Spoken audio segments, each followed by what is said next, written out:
எல்லாத்துக்கும் அஸ்ஸலாமு அலைக்கும். இன்றைக்கி காலையில் நம்ம வீட்டில் வந்து என்ன சமையல்னு பார்த்தா சாப்பாடு உப்பு பருப்பு கிடஞ்சது. அதுக்கு வந்து இன்றைக்கி சிக்கன் தான் 1/2 கிலோ எடுத்துருக்குறோம். இந்த சிக்கனுக்கு செய்கிறதுக்கு சீரகம் மிளகு வேறு எதுவும் இல்லை. சீரகம் பட்டை கிராம்பு எதுவுமே இல்லை. சீரகம் மிளகு காரத்துக்கு தகுந்த மாதிரி மிளகா ஒரு 4 மிளகா கருவேப்பிலை பூண்டு இவ்வளோ தான்.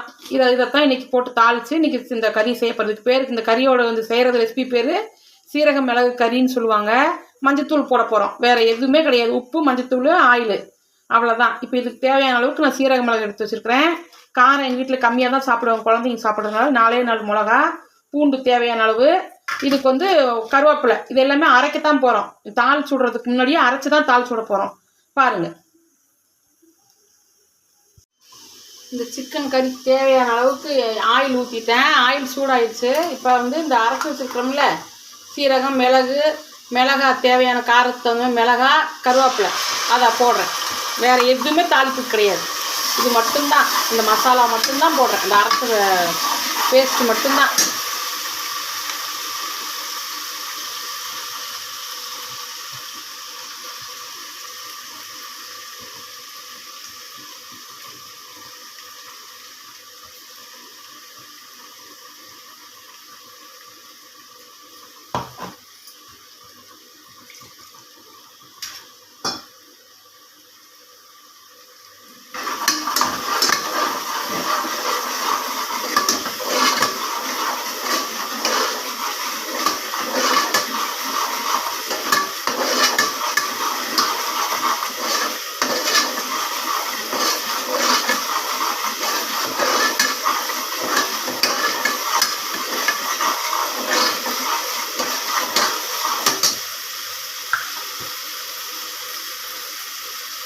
மஞ்சத்தூள் ஒரு 1/4 ஸ்பூன் அளவுக்கு மஞ்சத்தூள்.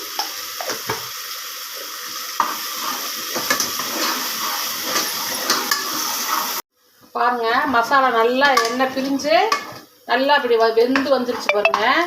கொஞ்சம் தண்ணியும் தெளித்து தான் விட்டு தான் வதக்கினேன் நல்லா அந்த மசாலா வேகிறதுக்கு. எல்லாம் வெந்த தண்ணியெல்லாம் சுண்டி இந்த மாதிரி பாருங்கள் எண்ணெய் சொட்டுது பாருங்கள். இந்த அளவுக்கு பிரிஞ்சு வந்துருச்சு. இப்போ வந்து சிக்கனை போடுறோம். இதுக்கு வந்து தாளிப்பு இதெல்லாம் எதுவுமே கருவேப்பிலையோ வேறு எந்த இதையும் அப்படி சோம்பு கூட நம்ம போடல.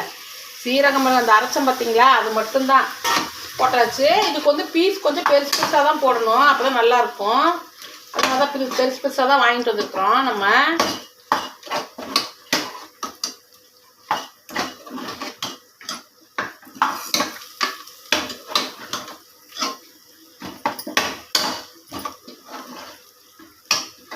மஞ்சத்தூள்லாம் முதல்ல போட்டோம். மிளகாயும் அதுலேயே போட்டு அரைச்சிட்டோம். வேறு மல்லித்தூளோ கருவேப்பிலை கூட போடல, ஏன்னா கருவேப்பிலை போட்டு அரைச்சிருக்குது. அதனால் கருவேப்பிலை இதில் சேர்க்கலை.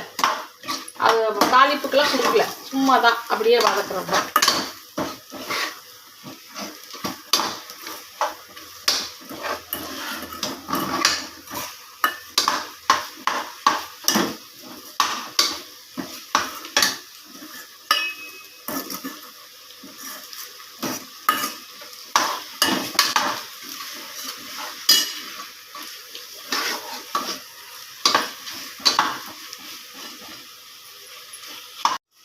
பாருங்கள், நல்லா மசாலா பிரிஞ்சு எண்ணெய் பிரிஞ்சு அப்படியே வந்துருச்சு சிக்கனு. இப்போ இந்த உப்பை போடுறோம், தேவையான அளவுக்கு உப்பு போடுறோம். உப்பு போட்டு இது பண்ணிவிட்டு மூடி நமக்கு 3 விசில் விட்டு இறக்க வேண்டியது தான். இது வேறு எந்த ஒரு இதுவுமே இல்லை, இவ்வளோதான். ஆனால் அது அருமையாக இருக்கும்.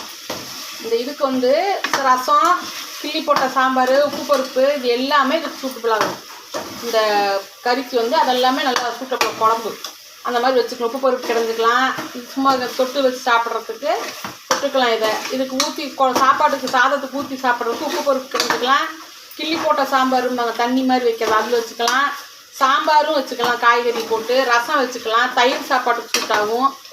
எல்லாத்துக்கும் சுட்டும். நல்லா கறியில் நல்லா மசாலா பாருங்கள் எப்படி ஒட்டி வந்துருச்சுன்னு. இதை இப்போ நம்ம விசில் விட வேண்டியதுதான். மூடி போட்டு விசில் விட்டு விசில் அடங்கினதுக்கப்புறம் நான் உங்களுக்கு காமிக்கிறேன்.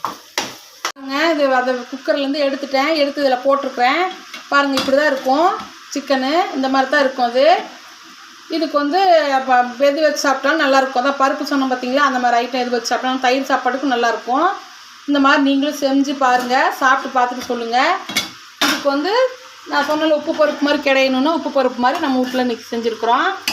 அது செஞ்சு சாதம் வடிச்சிருக்குறோம். காலையிலத்துக்கு இட்லி தேங்காய் சட்னி.